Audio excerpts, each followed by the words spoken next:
if you compare that to the figure by Zamstats, it means that actually the only surplus is 116,000 metric tons. If the surplus in Zambia is going to be 116,000 metric tons, where is the 500,000 metric tons coming from which they will export? Remember also that the figures they're talking about, government is saying 500,000 metric tons that will be exported through the formal sector. But remember that Zambia also exports maize through the informal sector. Farmers in the outlying areas export maize without government having a record of it. And that maize they will be exporting is coming from the projected output of 3,600.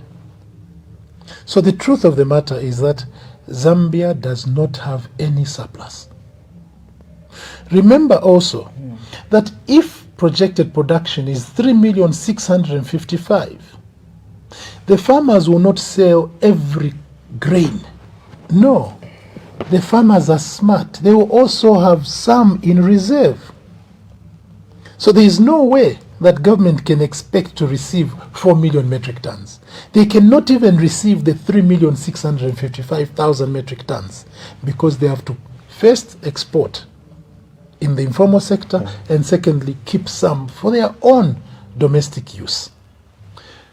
What is even more worrying is that the minister in the statement on behalf of government said that whereas they are expecting this surplus, which again is fallacious, like I said, it's a political surplus, the government acknowledges that there's going to be a deficit,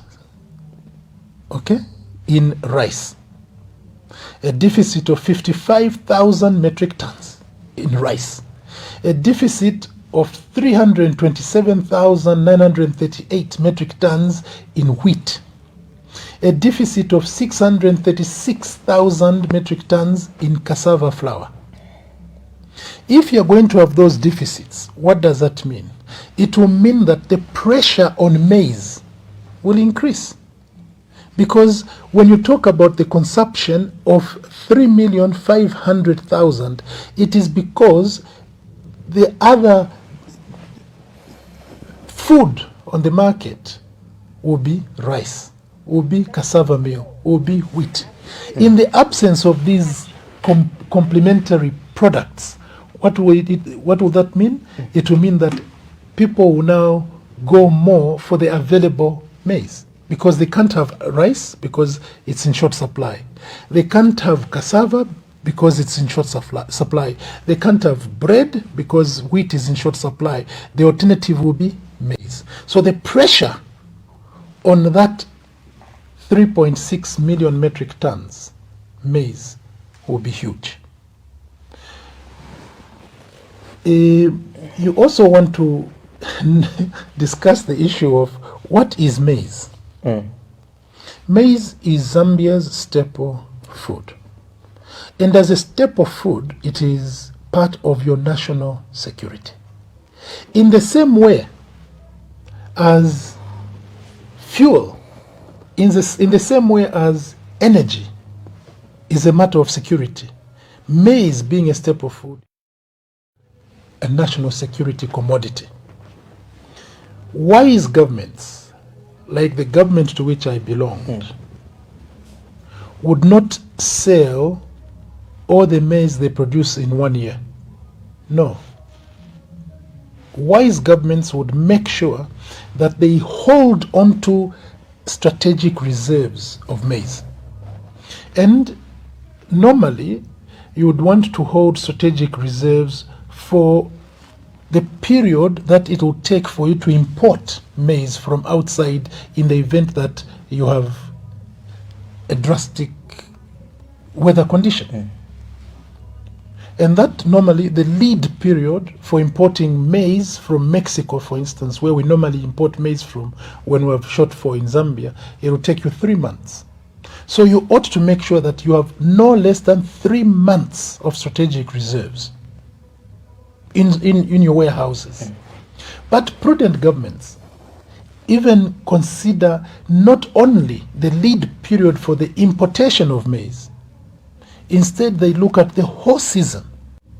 That let us have in stock sufficient food, so that in the event that next year we have a drastic rain pattern, we will have enough food to feed our people for the whole year until the next season. And this is exactly what we did in the Patriotic Front. By the time that UPND were taking over government, we had in stocks, in reserves, sufficient maize to last us for more than a year. That's how prudent governments plan. But this government is already telling us that even if they don't have sufficient maize stock to even last 1 year, they still are going to export. They have a very great appetite for trading. They always look at governance from the perspective of business. Government is not business. No, government is about holding the integrity of the country and ensuring that you have security. And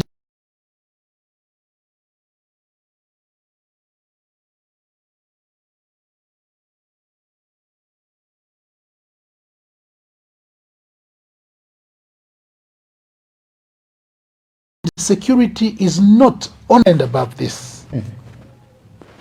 I was checking to see what is the outlook for 2026 insofar as maize production is concerned. And I stumbled over a report called the Zambia Maize Industry Outlook 2022 to 2026. And your viewers can check this. These days, you cannot talk about things that people can't verify. People can just Google now. They can Google as I speak. They can Google the Zambia Maize Industry Outlook 2022-2026. That report projects that there will be a decline in maize production from the current 3.5 million projection for 2025 to 2.1 million in 2026. Okay? What that means is that in 2026, you should anticipate a shortfall, a deficit on maize supply of 1.4 million metric tons. What should the government do given this information? They actually must be preparing themselves. That they must create a buffer of no less than 1.4 million to cover the anticipated deficit in 2026. If I were in this government, I would have said, no, we are not exporting not a grain. Instead of supplying foreign countries, instead of supplying our neighboring countries, let us first look at ensuring that even next year, our people will have access. Now, I have heard, I've seen boasting everywhere. Boasting, we have made a bumper harvest. I would like to propose to Zambians that we must encourage the UPND to ensure that progress is rooted in policy, not in propaganda. And they are boasting 3.5 million metric tons as though this is the first time that Zambia is producing 3.5 metric tons. I would like to remind Zambians that, as a matter of fact, the PF in 2020, no, not even 2020, 2021, that was the first time Zambia produced a bumper harvest of 3.6 million metric tons. And at that time, we had 1.6 million metric tons surplus, because then Zambia's consumption was 2.5 million metric tons. We had 1.6 surplus. In that year, we sold 600,000 metric tons and kept 1 million metric tons in reserve. Okay, that was 2020, 2021. 3.6. Even before that, in 2019, 2020, we produced 3.4 million metric tons. The UPND government last year produced 1.5 million metric tons. And yes, it was because of a drought. But this must be a lesson to us as Zambians, that there could be a drought. And we have these projections, like I indicated, which show that next year we must not look forward to a bumper harvest. Next year we will have a shortfall of 1.4 million metric tons. And I would like to suggest that rather than boast of this mirage, the government should focus on delivering actual results, not inflated projections. 4 million. Where is the 4 million coming from, Minister of Agriculture? Zamstats are telling us it's only 3.5. Where are you getting the extra? Please give us actual results. Secondly, you must be telling us how you are going to build resilience to climate shocks. That's what you must be telling the farmers. You must be telling the farmers that you are coming up with a prudent distribution of inputs. Go and give inputs for the production of crops in areas where there is sufficient rain to produce those crops. We were told that we are distributing inputs in an unfair manner. No, we were distributing inputs following the rain pattern. That is how come we decided to come up with the electronic voucher system. And in areas where people have enough rain to produce maize, that is where we're giving them fertilizers and giving them maize seed. In areas where we realize that maize can't grow, we didn't want to deny farmers support. But we also didn't want to go and force them to produce maize which they couldn't grow. To go to areas that are deserts and give them maize seed and give them fertilizer in sand is a waste. We came up with the electronic voucher system so that farmers could select any other agricultural enterprise that they would engage in. So government must be telling us that they are going to improve the distribution of inputs and that they're also going to create market equity for those products. Over and above that, talking about building resilience to climate shocks, time has come for Zambia to continue on what the PF started, building dams, irrigation dams in various places. Your viewers may be aware of the fact that by the time we were leaving government, we had already invested in building dams. The Mwomboshi Dam, for example, the Lufwanyama Dam, which was recently launched with the pomp and splendor, that was our project. The Kalulushi Dam, the Chikankata Dam, that is what we must be hearing from government, and not this rhetoric and boasting. So the bottom line is that please, Zambians, don't be misled that we have sufficient maize and that Zambia must export maize. Zambia doesn't have sufficient stocks of maize to export. And all of us must stand up and demand that this decision must be rescinded. Let Zambia's maize be used for strategic purposes, for strategic reserves, so that even next year we have access to our own maize, rather than being entrapped in the scandals of importing maize. The same maize that we exported, we start importing it at an inflated price. We must avoid that. Clearly, Acting President, you've passed a vote of no confidence in the decision of by government to export maize as announced by the New Dawn administration. But again, are you able to give them a bit of some accolades in that in the manner they have managed the agriculture sector from the time you left it yourself as the former Minister of Agriculture, taking advantage of your presence and your experience as well? But again, you realize that I do remember very well that when President Hakainde Hichilema was in the opposition, something that he kept on emphasizing to the farmers, and the farmers are watching the program right now, was that when we come into power, we shall ensure that business, farming will not just be, regarded as a consumption. Farming will be treated as business. We want the farmers out here to get, a stable income and to get the dividends they deserve out of their labor. And indeed, when the UPND came in power, what came out from the system, the government coffers, was that you left a group of farmers who had not been paid.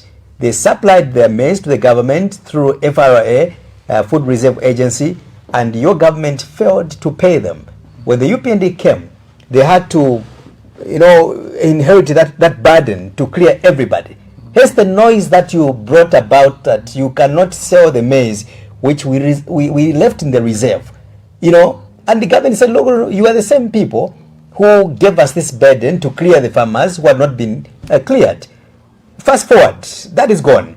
We are at a point where the UPND say, assured Zambians that regardless of the drought we have, no citizen is going to die with hunger. And indeed, we've not received any report of somebody dying as a result of hunger or poverty, as it were. Don't you think that the UPND really deserve, some accolades somehow? I don't think that they deserve any accolades from anyone whatsoever. None. Because we also explained, when they raised the issue that we hadn't paid the farmers, we indicated that they should bring the yellow book and show whether there was no allocation in the yellow book for maize purchase through FRA. Money was allocated in the budget, in the national budget, for the payment to farmers. And also remember that food reserve is not the responsibility of the farmer. It is the responsibility of the government. So in agreeing with making agriculture and making farming a business, you also ought to come up with a question. Once the prices of maize increase, then also the prices of midi meal are bound to increase. Where does the government step in? That is the reason why you have the Farmer Input Support Program to subsidize the farmers, so the cost of production by the small-scale farmer is reduced because the inputs are coming from government. What is that called? It's an input subsidy. The government subsidizes production. Because the government is subsidizing production, you also expect that the price at which the commodity, which has been subsidized in its production, will reduce, so that you also have a positive impact on the consumer, so that there is no one in the country who fails to access their staple food. Talking about nobody having died in Zambia of hunger. Yes, we have not gone into starvation. We haven't. But the reason we have not gone into starvation is not because there is easy access to the staple food. We're just a lucky country that there are various other food commodities that people can access. You and I know, and your viewers know, that there is a period when people survive on green mangoes. There's a period when people survive only on pumpkins, because their maize is still in the field. There's a period when people survive on alternatives to maize. That does not mean that you are food secure, because here we're talking about the staple food. But I'll also borrow from what President Hakainde said when he was in Namwala. He told the people in Namwala, please make sure that when you have leftover food in the evening, don't give it to the dogs. Don't throw it away. Keep it for you to warm in the morning. Put it on the fire in the morning and eat chimbala. What motivated the president to say that to the Zambians? It is because he himself accepted the fact that there isn't sufficient food, against his promise. Because his promise was, once I form government, everyone will have 3 square meals a day. Is chimbala in the morning part of the 3 square meals a day? No. And if they were saying that they sold maize, which they found in the food reserves in 2021 because we hadn't paid, okay, why are they selling now? What is motivating them to sell now? If they themselves have paid farmers, why are they selling when we don't have enough stocks? this habit by UPND to continue to refer to the past, to continue to blame PF for their failures, is a mark of failure in itself. I've said this to some people. I've given them the analogy of the Bible. When Adam committed the first sin, when God asked him, Adam, what have you done? What did he say? He did not take responsibility. He said, this woman that you created for me, she's the one who led me into temptation. And when God turned to Eve, Eve, what did you do? What did she say? God, it is not me, it is this snake that you created. I'm sure that if God asked the snake would have said, it is you, God. You know, and that is a mark of total irresponsibility.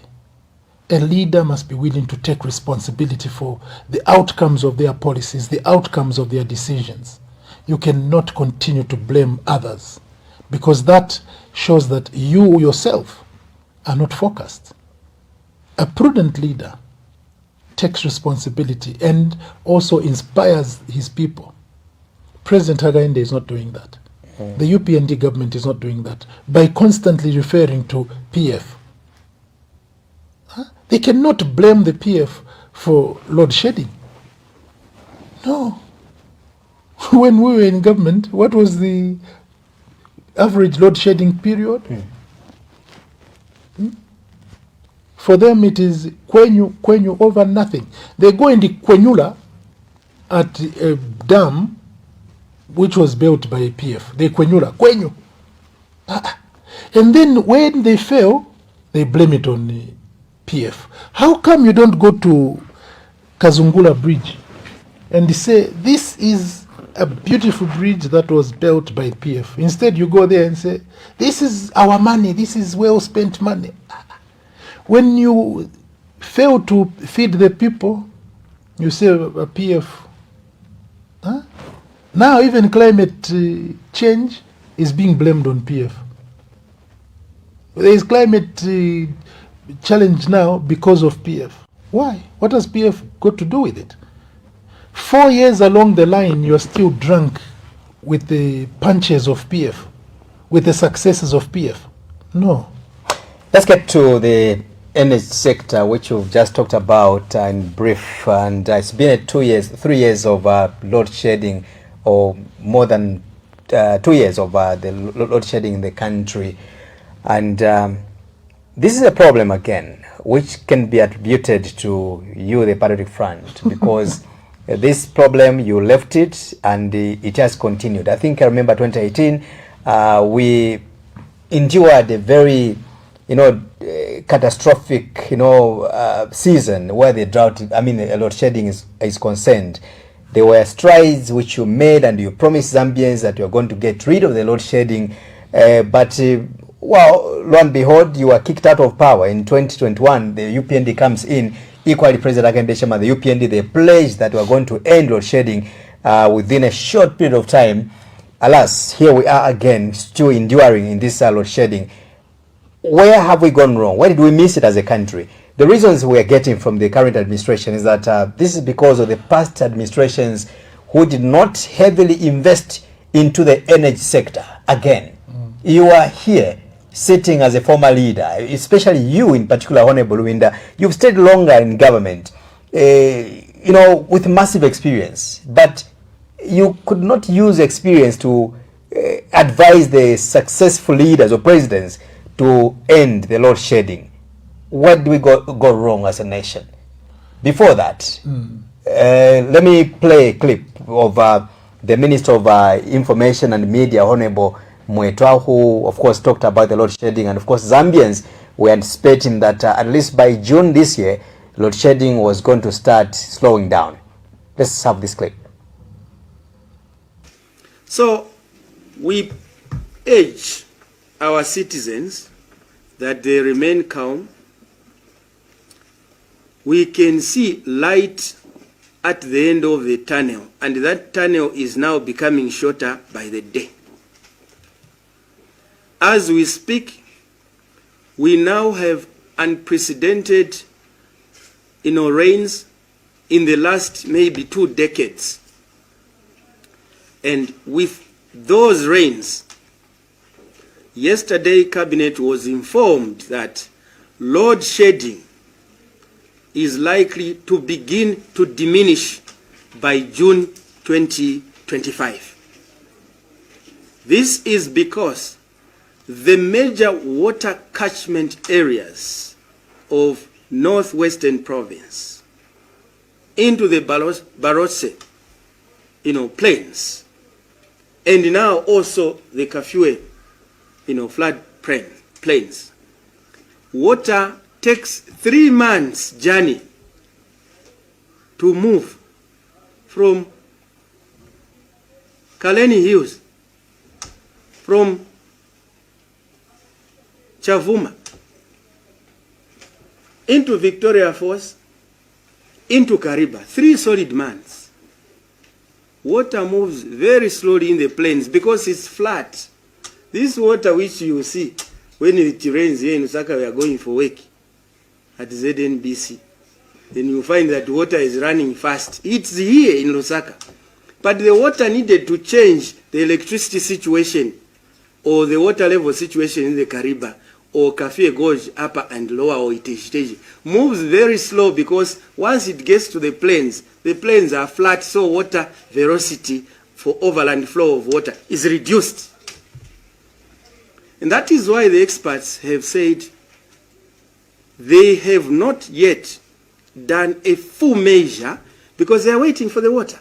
But their projections from their readings at their reading stations in Chavuma and Victoria Falls, and I think there's one in somewhere in the Western Province, indicates an exponential rise in water, but they are not yet speaking with certainty because they believe in empirical data. And therefore, we are also a government that believes in numbers, because numbers don't lie. So the experts yesterday from Zambezi River Authority updated Cabinet that it is their anticipation that by June, load shedding will begin to de-escalate. I thought it was important. My guest on the program is Patriotic Front Acting President, who is also Tonse Alliance Chairperson, Honorable Given Lubinda, former Minister of Justice, former Minister of Agriculture, as well as former Minister of Tourism. He joins me on set. President Lubinda, when you listen to that clip, you realize that Zambians feel a bit, disturbed. I don't know where you, the politicians, are taking this country. There was a promise by Honorable Mwetwa that by June this year, load shedding will begin to diminish or begin to slow down. But this problem is still with us up to now. A few days ago, we were told that actually the opposite has happened. The number of hours have again increased, contrary to what is being pronounced. But again, here you are. You are crying out the loudest as the former ruling party.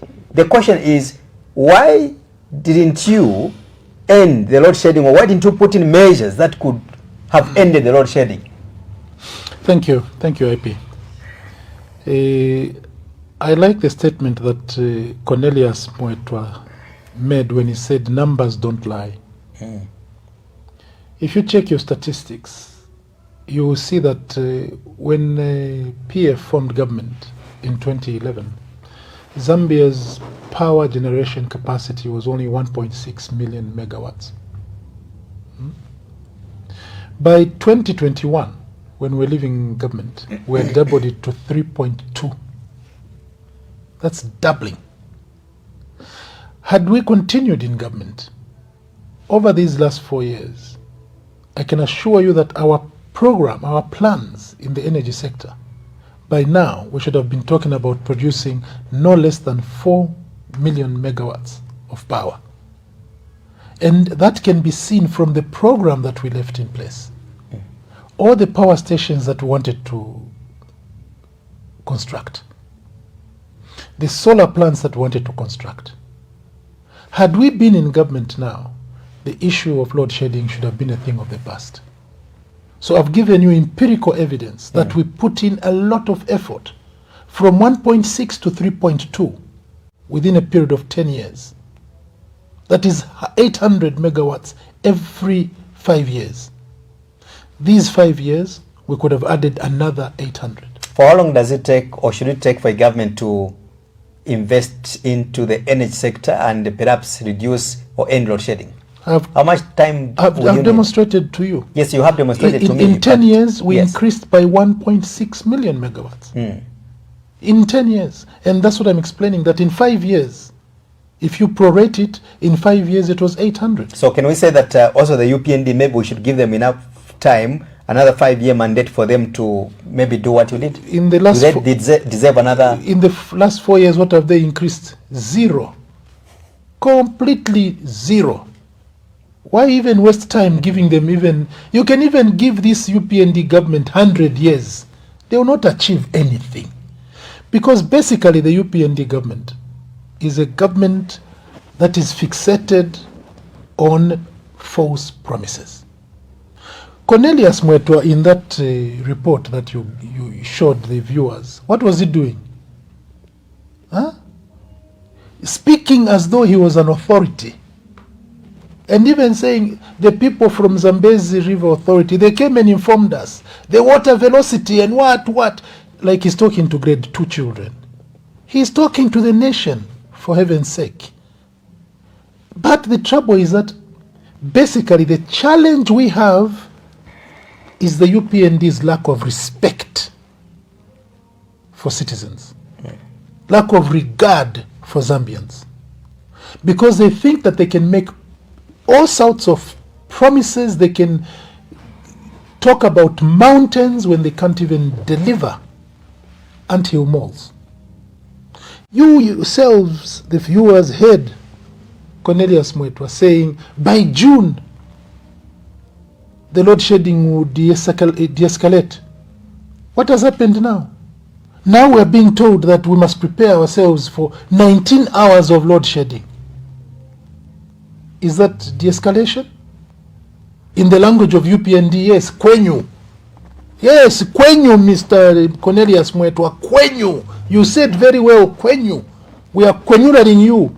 But the Zambian people are going to kwenyula you in 2026 for all these false promises. But you also remember, and I'm sure that your viewers remember, that soon after they formed government, what did they say? They said how important it was for them to export power for the sake of maintaining external markets of power. That if we don't export, those markets will be taken over by other producers of power. And when we have surplus, we'll have nowhere to sell our excess power. So we must continue to sell power to the neighboring countries. You are telling the Zambians that for the sake of future production of power, you must starve them of their own power. Those operators of saloons, those operators of welding shops, those operators of tuntemba who depend on power, if you destroy their income levels now, you destroy their enterprise now because you are selling power to Namibia in anticipation that in 5 years you have more power than you need, will they still be there for them to come and enjoy that excess power? Of course not. What you have literally done is to export jobs from your own country, to export livelihood from your own country. Now, this statement was not made by PF. This statement was not made by Tonse. This statement was made by UPND. They are on record as having said, let us continue to export. But you also remember, and your viewers remember, the Namibian official who came to Zambia visiting the vice president. I'm sure that the vice president was really embarrassed when that person just said to her, Madam, thank you very much. Even when you have a shortage of power here, you are selling power which we are using to electrify our rural areas. Namibia's rural areas are having access to power when even your urban centers in Zambia don't have access to power. This is the reason I'm emphasizing the major challenge we have is that the UPND has no respect for Zambians. The UPND has no regard for Zambians. The UPND has only regard for money, for wealth. That's the only thing they're interested in, wealth. This can also be looked upon from what Cornelius himself said. With tongue in cheek. By June, this is middle of August, we're getting to the end of August, is Mr. Cornelius Mwetwa's water blocked somewhere? He was telling us there is a flow, 3 months, 3 months, Bwana has elapsed. Have you seen where the water is now seeping? It's not going into the Kariba. Maybe it is caught somewhere. Tell us. Maybe the water now has been caught somewhere.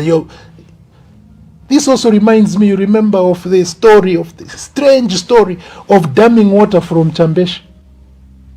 The UPND told us, we're going to create canals all the way from Chambesh to take water down, up and down the mountains, bring it to come and feed the Zambezi so that we generate power in Kariba. My foot, who does that? The amount of investment in that canal to bring water from Chambeshi is so enormous. You can use it to create dams in Nwapula, to create dams in Northern Province, to generate power in Nwapula, to generate power in the Northern Province, to create employment in Nwapula and in Northern Province. Generate power there and send it where it's required. Why do you have to take the resource from there and take it to Kariba? Why? Again, it shows you how this government has no respect, no regard for citizens. They tell you all such long stories. They tell tales. And you expect that I should sit here and accept when they say we did not invest in power generation? No. The records are there. We invested more than any other government, more than the UNIP government, more than the MMD government. Because when we took over power, like I said, our generation capacity was 1.6. We brought it to 3.2. That 1.6 was power generation started by the colonial masters. Okay? Added to by Kaunda. Added to by MMD. All these governments only produced 1.6. And we, in the PF, in 10 years, we generated an additional 1.6. And when we come back in 2026, I can assure you, but that within the first year, we will start the process of increasing generation of power, because we know that our economy is growing. And with the exponential growth in the economy, the demand for power also grows. Did you just say when you come back in 2026? We are coming back. What makes you sure that you come back next year? Because we're working towards that. We're putting in place everything to ensure that we come back in 2026. What is in place, Honorable Lubinda, President of the PF? Really, you are the same man. We predicted your victory in 2021, that you are going to win. And you were on TV in the same manner you are speaking right now, that come 2021, we're going to win. And we'll come back here and say Waniala. Yes. What has happened today? We you are in opposition. Again, you are pledging, making another assurance that come next year you are going to win the election. We have learnt our lessons. And the Zambians have also learnt their lessons. The Zambians who voted for UPND have come to the realization that they voted for a mirage. They voted out of deception. They were deceived. Those young graduates who went to vote with their gowns were actually voting out PF because they thought that what the UPND were telling them was the truth. When the UPND told them that when we come into power, there will be jobs for everybody, they believed them. And now, where are they? Are they employed? No, they are not. When they told them that as soon as we vote, you vote us in power, 10 o'clock, the dollar will be 10 kwacha. Is it 10 kwacha today? No. And now they're even bragging that the kwacha is 22 kwacha to the dollar because of the improvement in our economy. No, that is not true.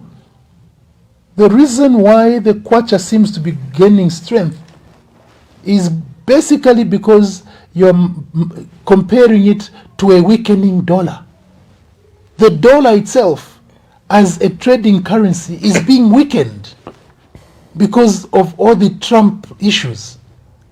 All these tariffs that the Trump administration is bringing in is working against the dollar. So if you're going to put the two on the scale and one is lowering in value, and because of that yours seems to be gaining value, and you say that we have improved the economy, no, you have not, sir. Let's talk about the rule of law and its implementation as well as adherence in the last 4 years of the New Dawn administration. What is your general overview in this regard? Again, rhetoric. Total rhetoric. What rule of law is there in this country today? Rule of law in a country where the ruling party can go about having rallies and talking to people and campaigning, and yet opposition political parties are not allowed. Is that the rule of law? The rule of law where the same law applies differently depending on where on the political divide you belong, and you call it rule of law. Huh? If I was to call somebody in the ruling party a Lucifer, it would be hate speech. If Secretary General of UPND calls another person a Lucifer, like he called Archbishop Alec Banda, the matter is not even listened to. You are aware, and your viewers are aware, of the number of times that I went to the police and showed them videos of people threatening my life. And the police were saying, no, you have to give us evidence. Here are the videos. You are watching them. People are threatening my life. How come you're not arresting them? People go about saying, if Edgar Lungu, may his soul rest in peace, comes to our province, we shall circumcise him. Were those people arrested? No. Huh? Some people say, if Edgar Lungu comes to our province, we shall kill him. Were they arrested? No. But if others just open their mouths and say anything against particular individuals, against particular groupings, they are arrested. And the record is there in court. What rule of law are you talking about? Huh? There is no rule of law in this country. We have slid into an anarchy. There's just anarchy in this country. What kind of rule of law is it? Anarchy is a strong word to use. It is. Unless you justify that. Yes, I can justify it. If the way that you treat one child is different from the way you treat another, what is it called? It's anarchy. And the country must treat its citizens fairly and equally. All of us are equal before the law. If there is a demonstration of the fact that others are untouchables for committing a similar crime for which others are arrested, then I'm afraid I've no other word to use. Look at what is happening in Parliament today. When members of Parliament stand in Parliament and they say, we are standing in defense of the Constitution on which we swore and for which we pledged our total loyalty to defend, what happens to them? They are suspended. Is that ruling by the rule of law? Is that governing by the rule of law? No. That is not governing by the rule of law. If you want to extend this argument, you can talk about corruption. Is corruption only historic? No. When others are arrested,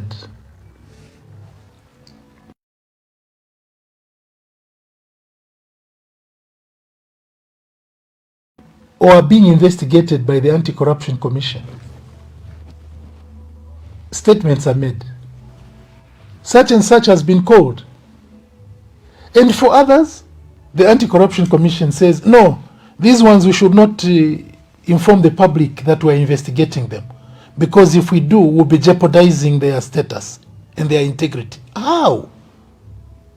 For others, you can announce that this one has been summoned to come and answer charges. For others, no, you can't. Is that governing by the rule of law? No. What about the various scandals that we've been hearing about? We've heard about the Egypt gold scandal. Then you decide, no, this matter is going to be hush-hush. It will be in camera.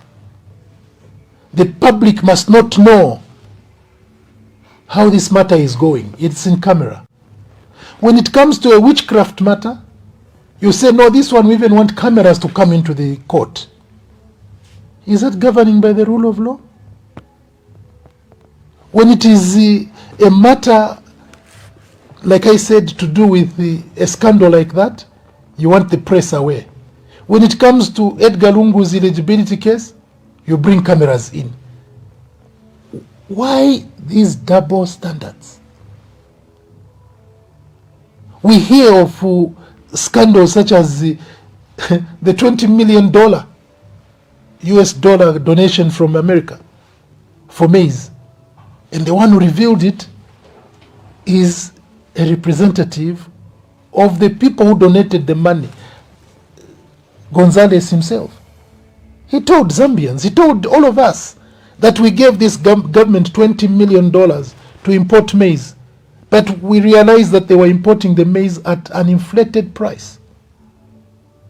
20% higher, or was it 40% more than the prevailing market price?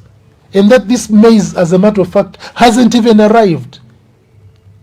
We were hoping that the same ferocity with which they are going after others will also be used against those who are involved in that $20 million scandal. But no. And some people must say we're being governed by the rule of law? No. What about the artisanal miners, the gold miners? We have gotten stories, these stories have been everywhere, that there were people who were actually benefiting from those miners. They were extorting money from those miners. Those miners were killed. Huh? And some people want to cover that up. Have we heard any heads rolling about the people who are covering up the number of deaths? About the people who are alleged to have been extorting money from those poor miners? We haven't. Let's talk about the state of the opposition in Zambia, and the Patriot Front still stands out as the largest opposition political party in Zambia due to the members of parliament you have at parliamentary level. In as much as you complain that the UPND may be failing in its duties, the question Zambians have right now is, what next? Because so far it seems, or it appears, that this country is lacking a viable opposition so far. If you talk about your party, is in disarray as we speak right now. In your preamble, you did mention that up to now you are concerned because the court has not given you a direction on the status of the Patriot Front. What next? Yes, it could be argued that our party is not where it should have been. But we have the explanation for that. And every Zambian, every discerning Zambian, everyone who is watching, who has been following these events, knows the reason why we are where we are. We are where we are because of the state-sponsored coup that was staged on the Patriotic Front on the 24th of October 2023. And you saw how even after we agreed with Miles, the state again quickly moved in and imposed another leader on the Registrar of Society's papers. And I'm being very careful not to even say impose the leader on the PF, because no one in the PF considers Chawinga as its leader. No. The ones who regard him as the leader is the UPND government through the Registrar of Societies. discerning viewers will know that Maize was actually granted an order by court that he is president of the Patriotic Front. And that order was supposed to have been executed by Registrar of Societies. Up to now, Registrar of Society is refusing to change the names to remove Chabinga and replace him with Maize. Now, we are where we are. And yes, we are not able to field candidates on the PF ticket. And that is affecting us as a political party. For 1 year, ever since the coup, you saw what happened. Soon after the coup, ECZ came up with a strange regulation without consulting with stakeholders, by the way. They came up with the regulation that if you are going to have candidates, the certificates, the adoption certificates must be signed by the president and the secretary general of the party. A thing which wasn't the case hitherto. Why did they do that? It is because they knew that if we were to sign, they would say, no, you are not the president, because at the Resource Societies, the names are different. And for a year, we never participated in elections. And they had it easy.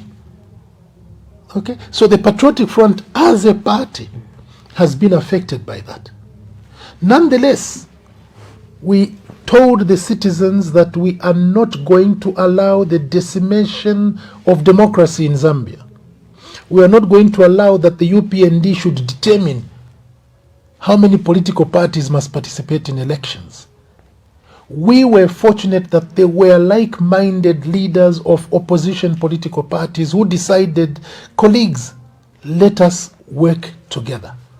And that's how we formed first UCA and then Tonse Grand Alliance.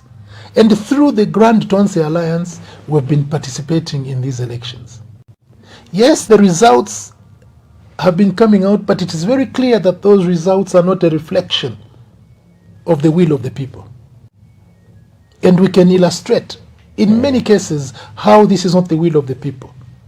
But, again, to show you the harassment of political parties, and particularly the persecution of the Patriotic Front, what did the ECZ do with regard to Mfue? They even said, we don't even want to see the portrait of Edgar Chagwalungu in the campaign, because Edgar Chagwalungu is not on the ballot paper. We only need people on the ballot paper. But we were shocked. And I even raised the question, if you don't want PF regalia to be there because of Edgar Lungu, because the portrait is not the person on the ballot paper, what about Hagainde's portrait? Was Hagainde on the ballot paper? But we saw Hagainde's portrait littered everywhere in Mfue. So you can see that this is clear persecution.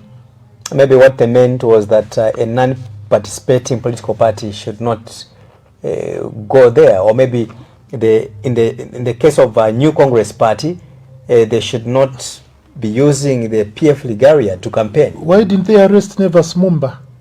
Because Nevas Mumba was in Mfue. He was wearing a coat with the MMD. Was MMD on the ballot paper? Rule of law. Paka Mwachabe kwenyu, rule of law. For us in the PF, we're not allowed to use PF regalia. But by MMD, who are in an alliance with the UPND, are allowed to use their regalia.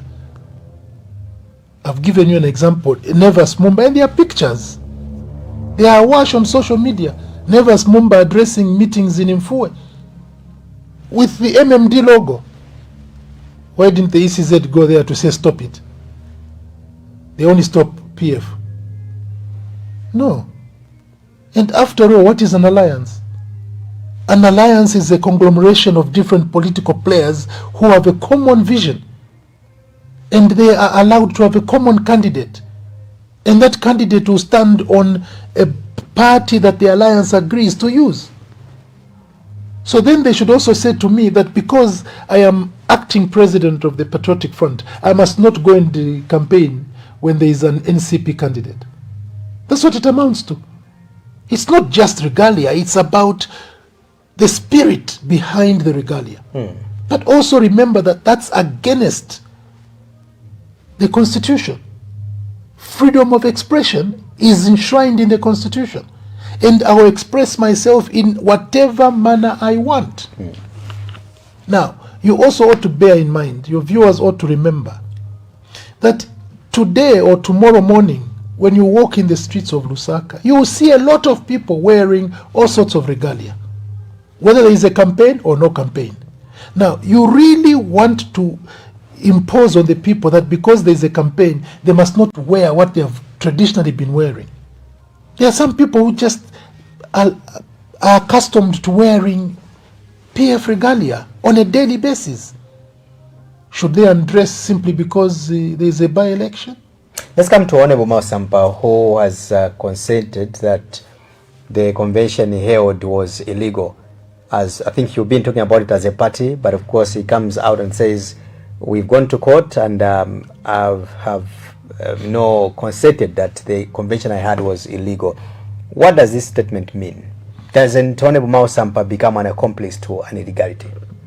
Well, it's like here comes a thief. Say, I stole, I broke the law. yes. Why can't he be arrested? Well, look, for us in the Patriotic Front, we think that people are fallible. And we appreciate, and I've said this time and again, we appreciate the fact that Mausampa was not working on his own volition. No. And the fact that he has come to the realization that what he did was not in the best interest of the party, and he has come back to us painstakingly and said, friends, what I did must be left behind us. Let's move together. What is in it for Zambia is bigger than what is in it for Mausampa. And Mausampa must not be a hindrance.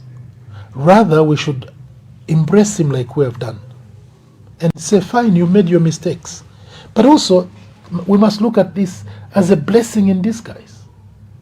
A blessing in disguise because it has exposed the UPND for who they are. All right? That they are on a trajectory to decimate opposition political parties in Zambia. And because of that, society must be prepared.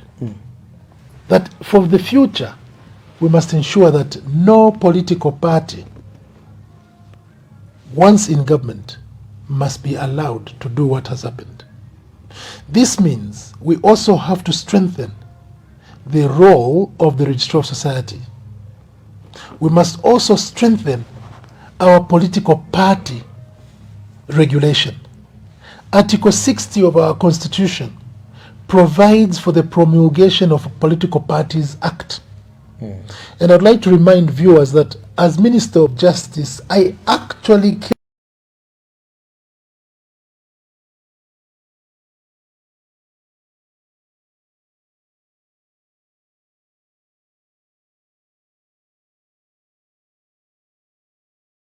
came up with a Political Parties Act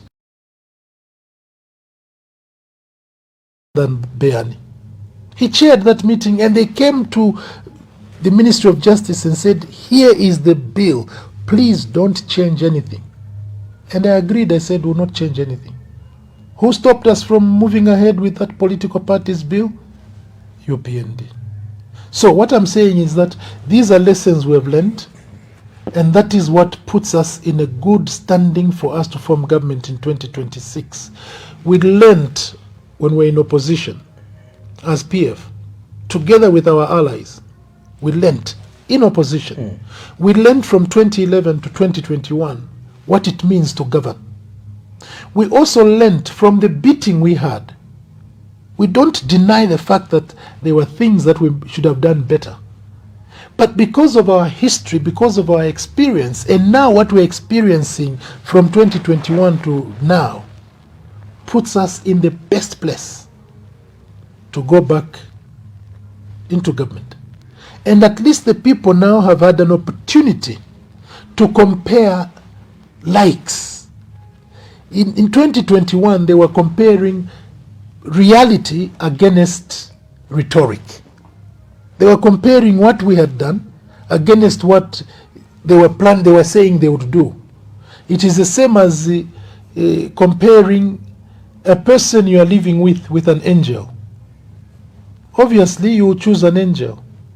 But then the old English adage comes into play. Not everything that glitters is gold. Another one that is very important is that better the devil you know than the angel you don't. This is the realization of Zambians. This is what Zambians are saying to us. I was on a program, I can't remember which one, where people were phoning in, and a lot of people were saying, we regret. And even in the newspapers, I can name people who have said, I've campaigned for these people, but I regret having campaigned for them. It's not only those people, that's just a reflection of... I want us to pick up calls, but my two questions around this would be, in an event where if the PF is not given that room to operate, but of course you've got Honorable Chawinga, who is your member of parliament here under your ticket, who is too insisting, and he says, whether you like it or not, I am your leader. Honorable Lubinda and your team, you can do whatever you want to do, but I remain in charge here. So meaning that Honorable Robert Chawinga, he is your president, you as Honorable Lubinda. You know, you can push horses, you can drag horses to the water, but you will not force them to drink. So you can also have this illusion that me, I'm a father, you are my children. But if those children don't consider you father, you are father wachabe. So you can say, I'm leader of the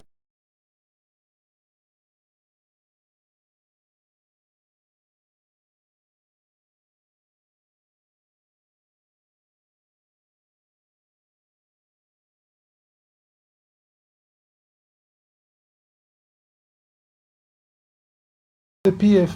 But which PF members are you leading? Which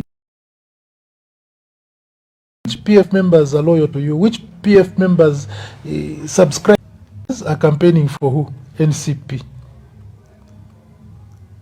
the special purpose vehicle of the Tonse Alliance. Of course, the party is in court as we speak today. In an event, again, it's like you are being boxed into this fiasco and this drama.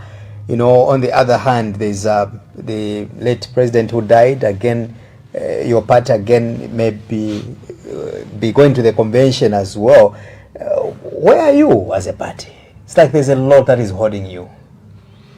When are you going for the convention?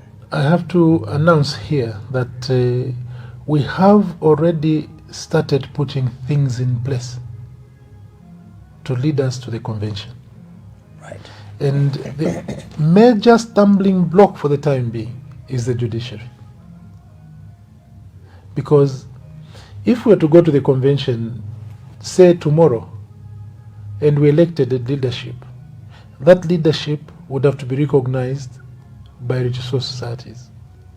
But for as long as the judiciary has not freed us, that convention and the result of it will have to be held apart, will have to be shelved until such a time that the religious societies does what is expected of them, until the judiciary does answer our question. But I want to assure you that we are already on the road towards the convention, because our constitution also provides that every 5 years we must renew the mandate of the leadership of the Patriotic Front. And the last time we had the convention was in May 2021, meaning that the current Central Committee's mandate expires in April, May 2026. But I'd like to take advantage of your question to assure members of the Patriotic Front, to assure Zambian citizens who are interested in the affairs of the PF and who are interested in the democracy of the country that we certainly will have a convention where we shall elect a new Central Committee which will include the President. And I'd like to also emphasize that the convention is not only about electing a president. No, It is about electing all the members of the Central Committee, which Central Committee is led by the President. I'll ask you a personal question. You were left in charge of the Patriotic Front by the former late head of state, Dr. Edgar Chagwa Lungu, when he died. Again, you were given the mantle to preside over the Tonse Alliance. In an event where the convention of the PF is called, are you going to contest yourself? Let's put the record straight. I was not only left as acting president when His Excellency was taken ill. No. I was made vice president in September 2021. I think it was 12th of September. When after President Edgar Lungu went and handed over the instruments of power. That was the day when he appointed me his vice president. And as you will recall, he immediately after that asked the Central Committee that he goes into retirement. And the Central Committee pleaded with him and said, no, we will allow you to go on leave, but not to go into retirement. As far as we are concerned, he then proceeded on leave. And after he proceeded on leave, he left the instruments of power in the Patriotic Front in my humble self. So I acted president of the Patriotic Front until 28th of October 2023, when President Edgar Lungu came back to his position. Then I reverted to my appointed position of vice president. When His Excellency Edgar Chagwa Lungu, may so rest in peace, if at all it is resting in peace, left for South Africa, I again immediately started acting as president, as is provided for in the Constitution. Because in the absence of the president, on a temporary basis, the vice president acts. And now, after the unfortunate demise of His Excellency, the Constitution of the PF, Article 54, provides that the vice president performs the function of the president. All right? So I just thought I should give this background. Interesting. And in giving this background, I have to say that, yes, it has been an enormous task, particularly IP, soon after losing elections. You can imagine, after we lost elections, many people scampered in all directions. Many people went in all directions. Some members were not even attending meetings. Okay? They were not attending meetings for good reason. But we held together. When it was very unpopular to be PF, when others were deciding, no, me have retired. There were some people who even came to Central Committee meetings and said, me have retired. Oh, you have retired? Yes, me have retired. And we said, fine. But we said, we have a duty. And this duty is not for us. This duty is on behalf of the Zambian people.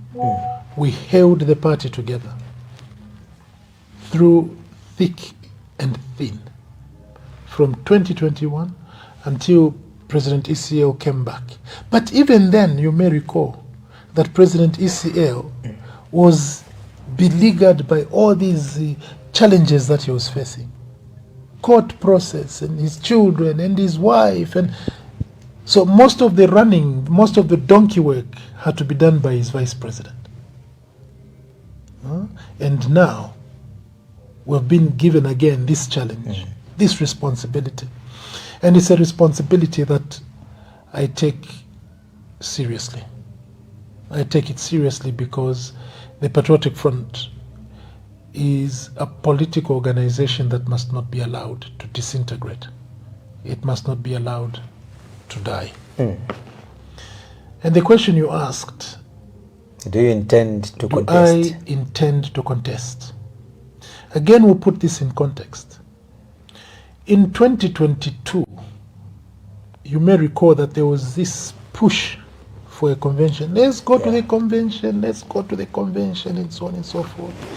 And the Central Committee, in responding to this anxiety to go to the convention, and particularly because people were saying, no, President Edgar Lungu has gone into retirement, so we need a substantive leader.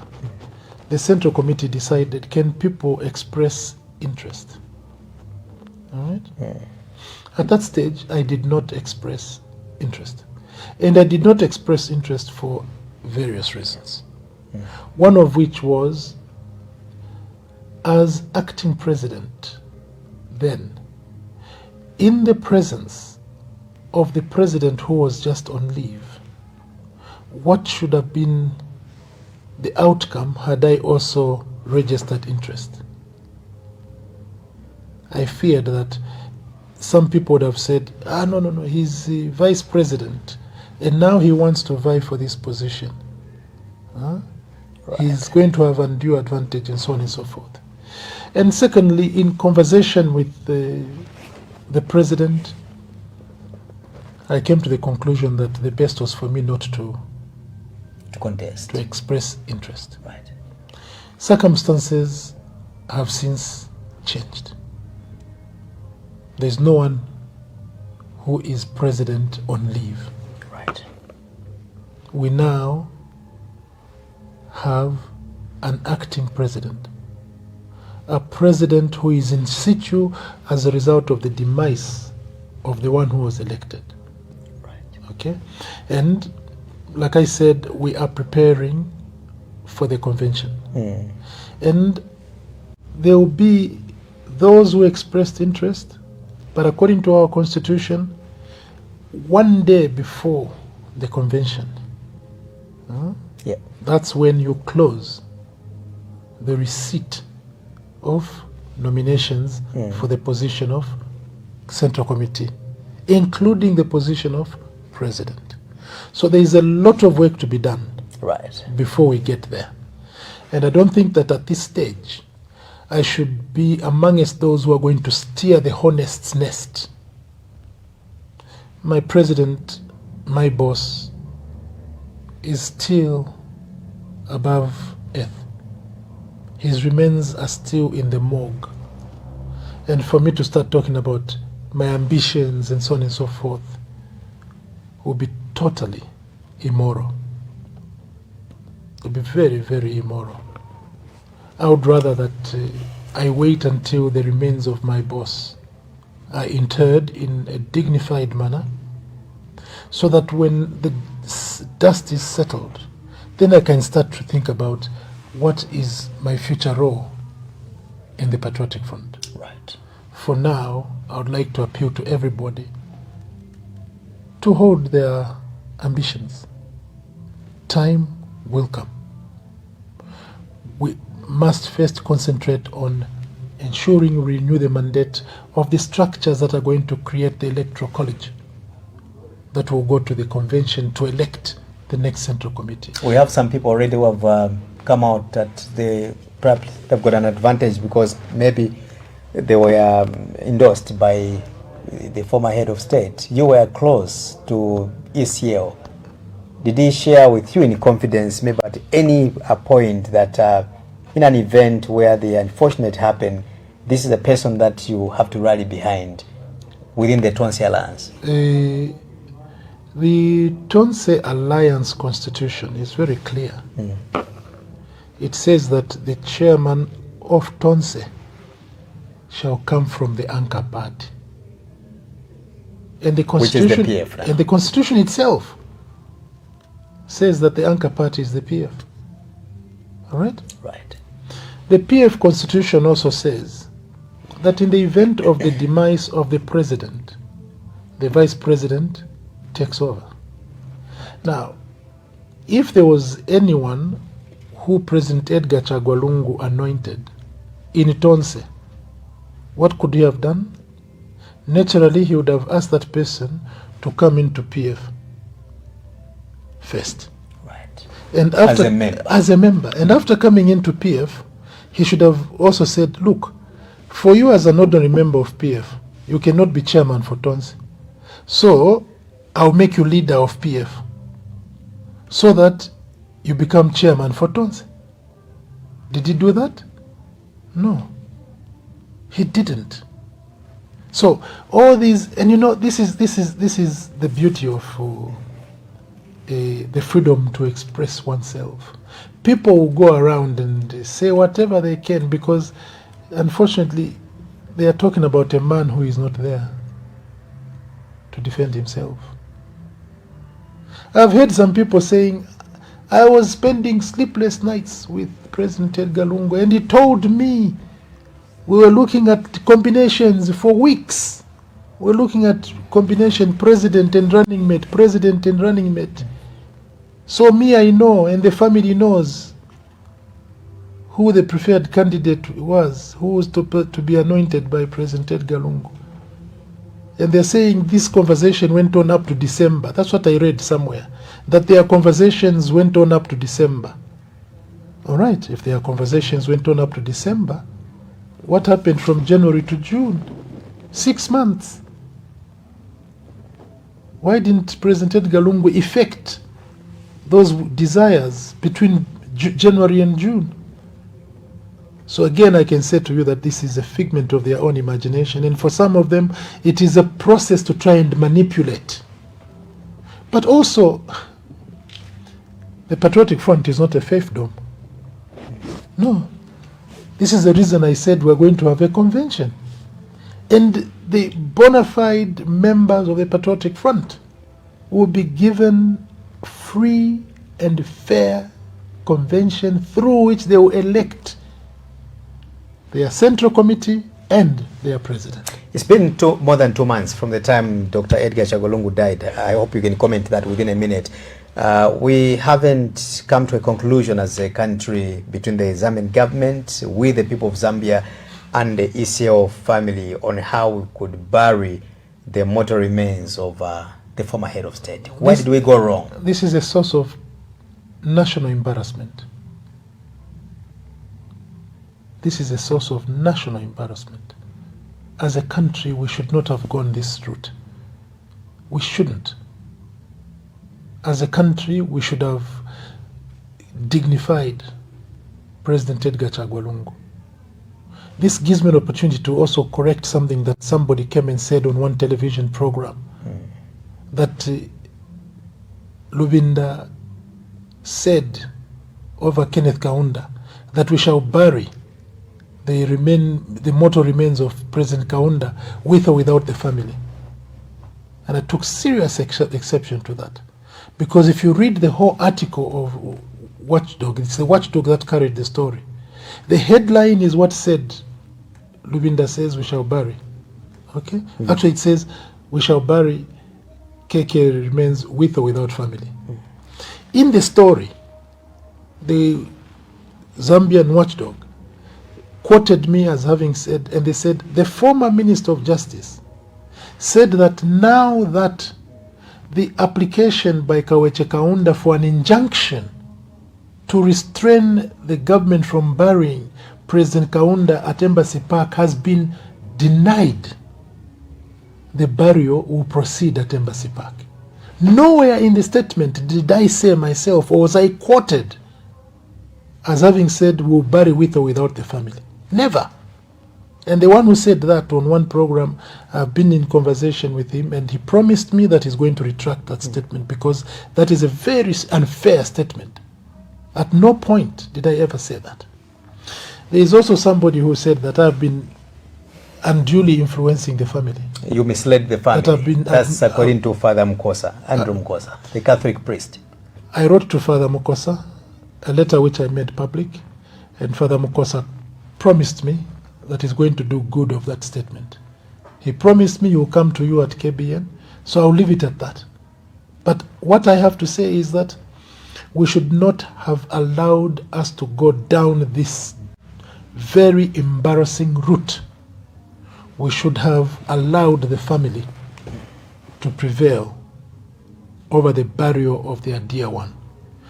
Remember that each one of us is a gift first a gift to mother and father. And through mother and father, we're a gift to the family. For us politicians, after that, we become a gift to political parties to which we belong. This is the reason why we political parties say to our families, thank you for allowing us to have this person to come and work with us. And then the political parties are the ones that volunteer these people to become members of parliament and president. So you cannot say that a person, because they were president, they are divorced from the initial recipients of the gift. That is wrong thinking. The initial recipients of that gift of God is mother and father, and from them the family. This is also the reason why, even on the funeral program, who speaks first? Who gives tributes first? It's not the government. It is the family. When you go to inter a person, whom do you consult on where the head should face? It is not government. It is the family. Now, this impasse over this matter is totally uncalled for. We have been, or we allowed ourselves to be condemned, that we can even drag a family, a bereaved family, to court. It is uncalled for. More so that we have so much politicized the matter to a point of demeaning the family and even demeaning the deceased. I was told that some people were seen on social media celebrating the outcome of the last High Court hearing. How do you do that? As a country that espouses Christian values? No. This is extremely beneath what Zambia has been known for. And this matter has been allowed to divide the country. Because unfortunately there are also some people who are being misled that it is the family which is being belligerent. No, that's not true. I'm sure that everybody who has been following this matter knows that the family had agreed with government when Makebi Zulu, the spokesperson of the family, and Patrick Kangwa, representing government, secretary to cabinet, had that joint press briefing. They agreed we were going to do the following. And on the day when the body was supposed to come to Zambia, what happened? The government went against their agreement. They breached the agreement. And once you breach an agreement, it means that that agreement ceases to exist. And when the family said this agreement has been breached, it doesn't exist anymore, we're going to bury our man where we want to bury, then they went to court. You keep your former president's mortal remains in the mortuary for more than 2 months. Do you have care and concern for the family? Does anyone imagine the pain that Madam Esther Lungu is going through? The pain that the family is going through? And all of us know that a funeral does not end until there is burial. So you have extended the funeral for such a long time. Or because government of Zambia wants the body to come to Zambia. And now we're even hearing about strange applications. Even before we go to the appeal, can you give us access to go and inspect the body? Inspect it for what? Who are you to inspect the body? Are you a mortician? Huh? Who is it who should inspect the body and say, this is Edgar Lungu? Are you saying that the doctors who certified that Edgar Lungu is dead are wrong? You must get some person from Zambia to go and certify that this is Edgar Lungu? No. Honorable, we have to go. Thank you so much for coming through the program. I wish we could have managed to pick up calls, but we started the program a bit late. We'll be back again the next program. Yes, thank you very much. We are ending on a very sad note. We shall continue to mourn President Edgar Chagwa Lungu. However, I would like to inform members of the party, members of the Zambian society, that over this period, we have been hush-hush on a lot of things. Even during our campaigns, we have been affected by this. Not all of us were taking part in campaigns. And you may have noticed that the Patriotic Front and the Tonse Alliance have not even been participating in traditional ceremonies, because we cannot celebrate anything while the mortal remains of our dear departed president have not been interred. However, we cannot continue with this. If the UPND think that by delaying this matter, they are going to deny us the opportunity to mobilize, no. No. We are having a Central Committee meeting. Secretary General is going to announce very soon. We're having a Central Committee meeting so that we can re-strategize, because we see that this is costing us politically, and it is only working to the advantage of the UPND. We ought to also put ourselves where we belong, to start to mobilize,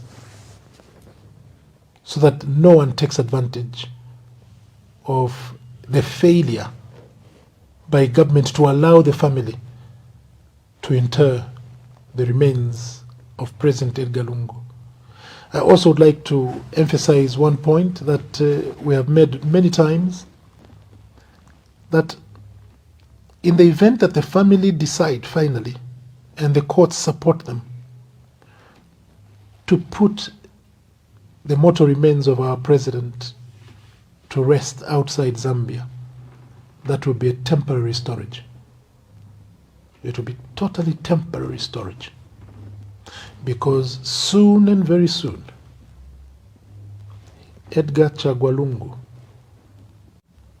will be given a befitting send-off here in Zambia, and only then shall we say the mortal remains of Edgar Chagwa Lungu have been buried. And that time is certain to come. So, thank you very much, IP, and thank you to your viewers. Again, I also have to join you in apologizing to them that we didn't give them an opportunity for them to interact with us. Indeed. I'm always available. When you are ready for me, please let me know. We can come and talk. And now I'm hoping that you can give me an opportunity to also come and reflect upon what is it that the Tonse government is going to do. Right. We have spent time on talking about UPND. I think that UPND now, for me, has become a government of the past. So let's come and talk about the government of the future. I would like to spend time on that, because there's a lot of information I'd like to share with the Zambians on what we want to do when we form government. Thank you so much, President. We appreciate you again. Thank you. All right, so we end the program this evening. I've been hosting Patriotic Front acting president, who is also the chairman of the Tonse Alliance, Honorable Given Lubinda. Thank you so much. This has been IP with a bigger program this evening. Be back again next week. May God bless Zambia. May God bless Mother Africa. Good night. I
iroke biri mwabali mine sialola ichalo chauma konte chauma mweleza twachula chalo chauma